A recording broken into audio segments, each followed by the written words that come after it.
आइए तुमको कार्तिक मास महात्म्य की कथा बताते हैं दीपा, सुनो। सब प्रकार के विघ्नों का नाश करने वाले गणेश जी, सारी सृष्टि का पालन करने वाले भगवान विष्णु, ज्ञान की दाता सरस्वती जी, सब पुराणों के कर्ता श्री व्यास जी तथा सभी ज्ञानी जनों के चरण कमलों में नमस्कार करके भगवान की श्रद्धा और भक्ति रस में डूबे हुए कार्तिक मास की कथा कहता हूँ। सभी पापों से मुक्ति दिलाकर इस लोक में सर्व सुख, धन, वैभव, रिद्धि सिद्धि और अंत में मोक्ष प्रदायक है यह पावन कथा। और सुनते हैं प्रथम अध्याय। एक समय धर्म के गूढ़ रहस्यों, ज्ञान विज्ञान और शास्त्रों में वर्णित कथाओं पर गहन चर्चा करने हेतु 88,000 ऋषि मुनि नैमिषारण्य तीर्थ में एकत्रित हुए। उनके मध्य महर्षि वेद व्यास के सुयोग्य शिष्य सूत जी महाराज ऐसे सुशोभित हो रहे थे जैसे आकाश में तारों के मध्य चंद्रमा। धर्म के सभी गूढ़ रहस्यों, 4 वेदों, 6 शास्त्रों और 18 पुराणों के ज्ञाता श्री सूत जी से सौनकादि 88,000 ऋषि मुनियों ने कहा, हे मुनिश्रेष्ठ श्री सूत जी, आप कृपा करके हमें कोई ऐसा सरल उपाय बताइए जिससे हमारी इस महाघोर कलयुग के प्रहार से रक्षा हो सके। समस्त ऋषिमुनियों के मुख से यह बात सुनकर श्री सूत जी बोले, तुम्हारी श्रद्धा तथा प्रभु भक्ति देखकर मेरा हृदय बहुत प्रसन्न है। इसी से आज मैं तुम्हें कार्तिक महात्म्य की पावन कथा सुनाता हूँ। इसके सुनने से इस कलिकाल में मनुष्य के समस्त पाप नष्ट जाते हैं और मनुष्य वैकुंठ में वास पाता है। सो आप सावधान होकर सुनिए। एक समय सभी जीवों का भला चाहने वाले ब्रह्मा जी के पुत्र श्री नारद मुनि ब्रह्मलोक में पहुंचकर जगत रचयिता श्री ब्रह्मा जी को नतमस्तक प्रणाम करके विनीत भाव से पूछने लगे, हे जगत पिता, कृपा करके आप कोई ऐसा धर्मोपदेश सुनाने की कृपा करें जो इस कलिकाल में सब पापों को नष्ट करके मोक्ष देने वाला हो।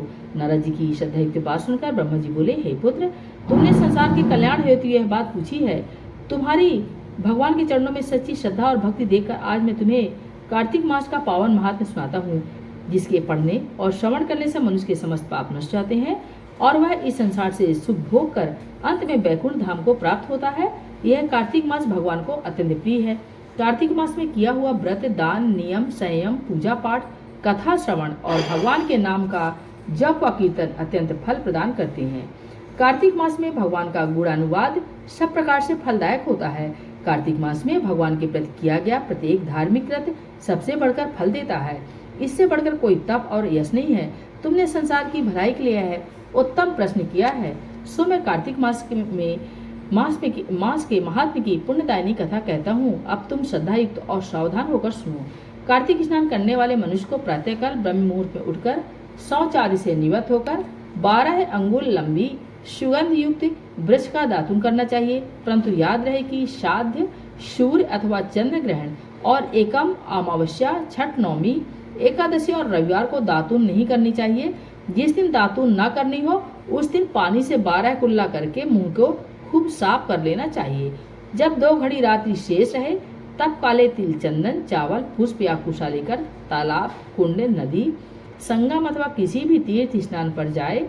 वहाँ हाथ जोड़कर प्रार्थना करें, हे भगवान, आप एवं श्री लक्ष्मी जी को प्रसन्न करने के लिए मैं समस्त कार्तिक मास में स्नान करूंगा। इस प्रकार प्रतिज्ञा करके श्री गंगा जी, श्री शिव जी, सूर्य देव और विष्णु भगवान का ध्यान करके नाभि पर्यंत जल में प्रवेश करके अच्छी तरह से स्नान करें। फिर जल से बाहर निकलकर देवता, ऋषि और पितरों का तर्पण करें। स्नान करके भेड़ बकरी की धूल से बचना चाहिए तथा छींक थूक कुत्ता, कौवा, ऊंट, उल्लू आदि से भी बचना चाहिए। यदि भूलवश इनमें से किसी का स्पर्श हो जाए तो पुनः स्नान करना चाहिए। मिथ्यावादी और नीच प्रकृति वाले मनुष्यों से वार्तालाप नहीं करना चाहिए। इसके बाद षोडशोपचार विधि से भगवान का पूजन करें, भगवान को अर्घ्य देवे और प्रार्थना करें, हे भगवान, आप श्री राधा जी सहित मेरे इस अर्घ्य को ग्रहण कीजिए।